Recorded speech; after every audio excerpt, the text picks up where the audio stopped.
राजधानी भोपाल में अंतर्राष्ट्रीय लिटरेचर फेस्टिवल आयोजित किया जा रहा है, जिसमें कि देश दुनिया के साहित्यकार, स्कॉलर्स और बुद्धिजीवी शामिल हो रहे हैं।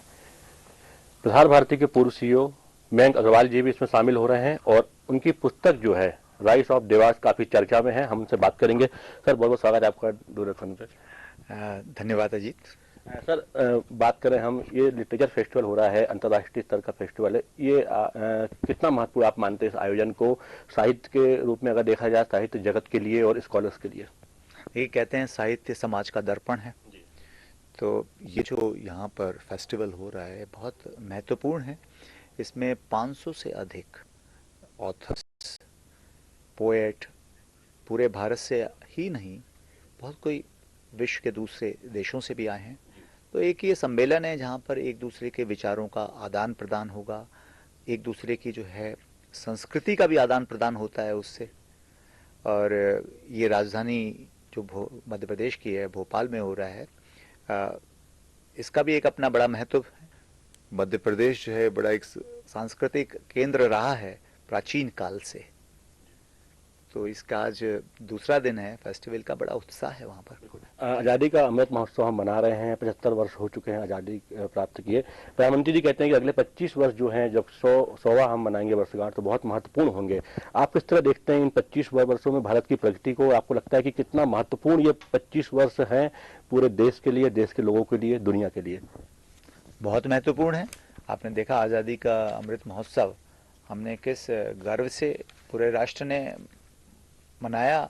और हमारी जो थी विरासत जो है, विशेषकर इसमें जो आज़ादी का अमृत महोत्सव में तो ये रहा कि जिन लोगों ने हमारी आज़ादी के लिए अपना बलिदान दिया, उसमें से बहुत सारे लोगों के बारे में हमको पता ही नहीं था। और मिनिस्ट्री ऑफ कल्चर ने तो अपनी वेबसाइट पे ऐसे बहुत सारे लोगों के बारे में जो है वो सूचना इकट्ठा करके उन्होंने अपनी वेबसाइट पर डाली हुई है। और अलग अलग क्षेत्र, अलग अलग जिलों जहाँ पर जो है आज़ादी के लिए लोगों ने कंट्रीब्यूशन दिया है। तो इसमें क्या है कि अपनी जब हम विरासत को याद करते हैं तो क्या मिलता है, उससे प्रेरणा मिलती है। आपको पता चलता है अच्छा आपके ज़िले से इस व्यक्ति ने जो था फांसी के फंदे पर राष्ट्र की आज़ादी के लिए हंसते हंसते खेल गया, तो कहीं आपको प्रेरणा मिलती है ना, चलो हम भी तो कुछ करें। तो जीवन है, एक जीवन में कहूँगा बहुत छोटा भी होता है, बहुत लंबा भी होता है, दोनों ही चीज़ें हैं। एक छोटा सा समय दुनिया में आए हैं, लेकिन एक बहुत लंबा समय भी जब हम बहुत कुछ कर सकते हैं तो ऐसे जिए कि कुछ छोड़ कर जाएं। बिल्कुल, बिल्कुल। भारत G20 की मेजबानी कर रहा है, बहुत बड़ा अवसर है ये देश के लिए, और हम अपनी संस्कृति और कल्चर को भी प्रमोट कर रहे हैं, शोकेस कर रहे हैं।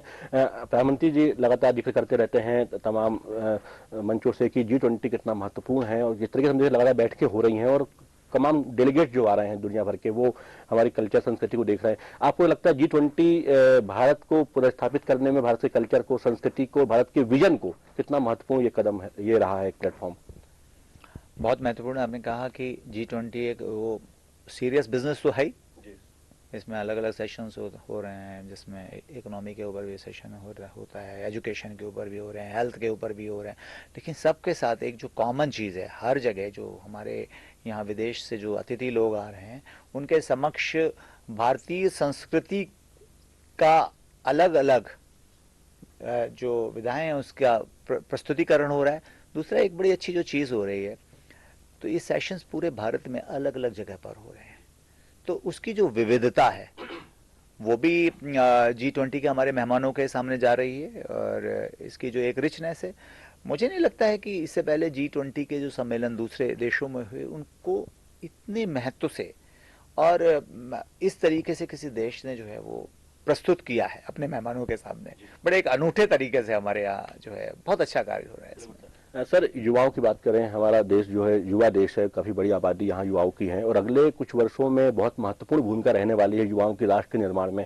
युवाओं को आप किस तरह देखते हैं? उनके लिए क्या आपका संदेश है कि युवा किस तरीके से एक सशक्त, एक समृद्ध और एक आध्यात्मिक राष्ट्र बनाने में अपना योगदान दे सकते हैं? कि युवाओं की भूमिका हमेशा से राष्ट्र निर्माण में रही है। न, एक पीढ़ी जाती है, अगली पीढ़ी आती है, सबसे महत्वपूर्ण है चरित्र निर्माण। तो युवाओं का चरित्र होगा जो कि मूल्यों पर आधारित चरित्र होगा, अपने राष्ट्र से उनको प्यार होगा, अपनी संस्कृति से उनको प्यार होगा, और जो मैंने लास्ट में कहा कि अपने राष्ट्र और अपनी संस्कृति से प्यार के साथ साथ जो है विश्व एक परिवार है, तो इसको मानकर वो चलेंगे तो सही में हम लोग जो है दुनिया में सबसे आगे पहुंचेंगे। और दुनिया में सबसे आगे पहुंचने से मैं कभी एक चीज़ कहूँगा, घमंड नहीं होना चाहिए। हम आगे तो पहुंचेंगे, हमें गर्व होना चाहिए। गर्व और घमंड में जो है वो एक फ़र्क होता है। और अब देखिए जो ये करते हैं इंटरनेशनल डे ऑफ योगा जो है, तो ये एक चीज़ जो है हमें पूरे विश्व में किस तरीके से ले गई। बिल्कुल, तो गर्व होना चाहिए, घमंड नहीं होना चाहिए, और ये महत्वपूर्ण है। और अगले 25 वर्ष जो है भारत के लिए बहुत महत्वपूर्ण होंगे। सर बहुत बहुत धन्यवाद आपका डीडी न्यूज से बात करने के लिए। बहुत बहुत धन्यवाद अजीत। तो जैसे हमारे साथ प्रसार भारती के पूर्व सीईओ मयंक अग्रवाल जी, इनका कहना है कि अगले 25 वर्ष जो है देश की प्रगति के लिए बहुत महत्वपूर्ण है, और युवाओं को जो है वो देश की संस्कृति साहित्य से जुड़ना चाहिए, जो कि युवाओं की बहुत महत्वपूर्ण भूमिका जो है वो राष्ट्र निर्माण में होती है और हमेशा से रही है। और कल्चर को लेकर, संस्कृति को लेकर हमें और ज्यादा संवेदनशील होने की आवश्यकता है और ज्यादा इच्छुक होने की आवश्यकता है कि हम तमाम वैश्विक स्तर पर अपनी संस्कृति, अपने कल्चर को पहुंचा सकें। कैमरामैन प्रद्युमन दुबे के साथ अजीत द्विवेदी, डीडी न्यूज, भोपाल।